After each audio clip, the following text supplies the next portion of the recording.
Bonjour à tous, c'est Maya Cham de Cœur Battant pour Fédéral Assurance. Dans cette série de vidéos et de podcasts, je vous propose une plongée dans l'univers passionnant des entrepreneurs, des aventuriers, des débrouillards et des pionniers. Aujourd'hui, mon invitée est Caroline Bazex, l'entrepreneuse à la tête de SmartBeam qui s'est imposée tout naturellement dans le secteur de la construction. Bonjour Caroline. Bonjour Maya. Prête pour l'interview ? Tout à fait. Eh bien c'est parti.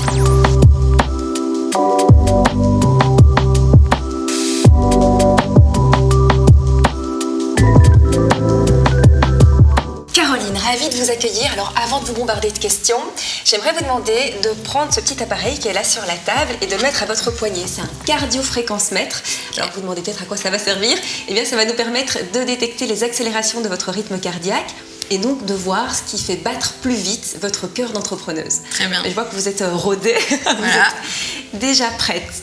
Ok, super. Alors Caroline, vous êtes une entrepreneuse passionnée par tout ce qui touche à la construction. Comment est-ce que vous avez atterri dans ce milieu ? Oui, la construction, c'est quelque chose qui m'a toujours passionnée. D'ailleurs, comme toutes les personnes aujourd'hui qui travaillent dans la construction, c'est souvent des rêves de gamin. Moi, quand j'étais petite, effectivement, je construisais des cabanes avec mes parents dans le jardin, dans les bois. Donc j'ai toujours été intéressée par l'art de bâtir et l'architecture.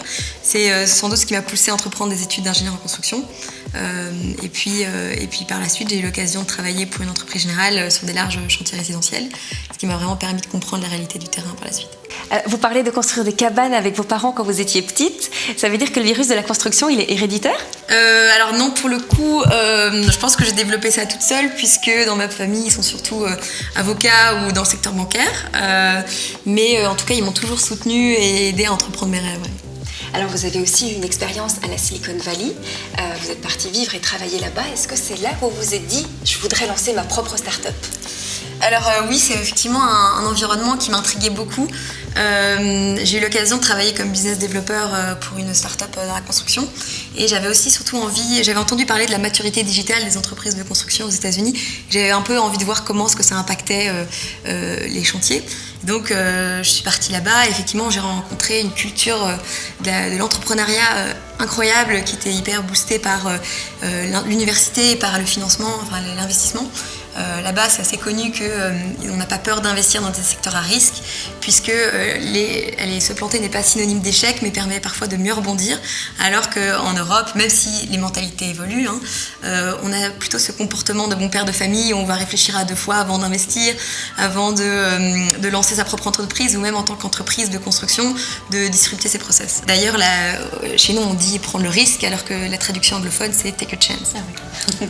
Effectivement, l'image est tout à fait différente. Et donc vous avez osé et vous êtes désormais à la tête de SmartBeam et ça c'est une start-up qui propose une plateforme pour faciliter le suivi financier des chantiers, c'est bien ça ? C'est ça, donc c'est une plateforme digitale B2B qui va permettre de dématérialiser le suivi financier des chantiers en remplaçant l'Excel et l'email.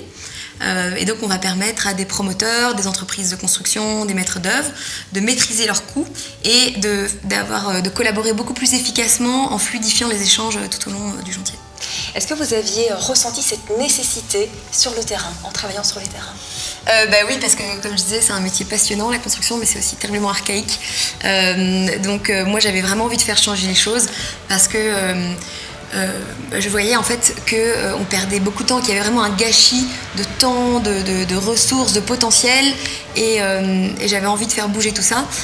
Faut savoir que dans la construction, il y a énormément d'intervenants et un flux d'informations considérable et chacun travaille en fait sur ses propres fichiers Excel en silo et donc les process sont assez chronophages, source d'erreurs et il y a parfois un manque de visibilité et de traçabilité des budgets. Et vous avez allié justement vos deux passions, vous le côté construction qui, on le sent, est vraiment une véritable passion, mais aussi le côté technologique qui vous titillait. Oui, effectivement, c'était effectivement la rencontre de mes deux passions. J'aimais beaucoup trouver des solutions à des problèmes grâce à la technologie. Et donc, vu que j'avais une bonne connaissance des problèmes et du secteur, je me suis dit pourquoi pas rassembler les deux. Alors, vous l'avez dit, entreprendre, c'est aussi parfois être confronté à des échecs, à des obstacles. Est-ce que vous en avez rencontré dans votre carrière ? Oui, par rapport à mon parcours d'entrepreneur, évidemment, on a toujours des choses qu'on aurait voulu mieux faire. Nous, par exemple, on a voulu voir trop gros, trop vite. Et donc, on a dû se recentrer, repartir de zéro pour pouvoir mieux rebondir, justement, et apprendre de nos erreurs. Ouais. Et justement, qu'est-ce que vous avez appris de vos erreurs ? Quelles leçons est-ce que vous avez tirées de tout ça ? Donc le fait de rester focalisé, de rester focus à la fois au niveau du produit, c'est-à-dire développer quelque chose de plus centré, vraiment se focaliser sur quelque chose et de le faire à fond plutôt que d'essayer de tout faire à moitié. Donc ça c'est vraiment quelque chose qu'on a appris. Aussi se focaliser au niveau de la gestion du business, c'est-à-dire que c'est important d'avoir des objectifs clairs et ne pas se disperser, on va dire, dans les activités. Par exemple, moi au quotidien, mon objectif c'est d'augmenter les revenus et donc c'est le seul objectif de ma journée, quoi. En tout cas, Caroline, quand vous en parlez, moi je vois vos yeux qui pétillent, je sens que la passion est là. Ça me donne envie de jeter un petit coup d'œil au cardiofréquence-mètre si vous voulez bien. Alors le voici. Ah oui, donc ça monte et ça descend, mais ça monte pas mal. Hein. On voit effectivement que vous êtes passionnée, que vous avez la niaque, que vous êtes pleine d'énergie. Quels conseils vous donneriez justement à ceux qui, comme vous, veulent se lancer et concrétiser leurs rêves ? Donc, une qualité qui est importante dans l'entrepreneur, c'est le self-awareness, c'est-à-dire connaître ses forces et ses faiblesses et de pouvoir s'entourer de personnes qui sont meilleures que soi dans un certain domaine. Merci beaucoup Caroline, vous nous donnez envie de nous accrocher, en tout cas quand on vous entend. Moi je suis vraiment admirative quand je vous écoute parce que je sens une personnalité à la fois très passionnée et que cette passion est couplée à une véritable sagesse, un véritable recul. Donc vous avez vraiment ces deux grandes qualités qui se rejoignent et vous êtes relativement au début de votre carrière, même si elle est déjà vraiment tout à fait admirable. Alors je suis sûre que dans la suite de votre carrière, vous allez encore développer plein de projets formidables et je vous souhaite d'ailleurs beaucoup de succès dans la suite de votre parcours. Et merci à vous de nous avoir suivis. Si vous voulez en savoir encore plus sur ce qui fait réellement battre le cœur de Caroline et vous immerger d'autant plus dans son histoire, alors écoutez le podcast #cœur battant sur fédéral.be. À bientôt.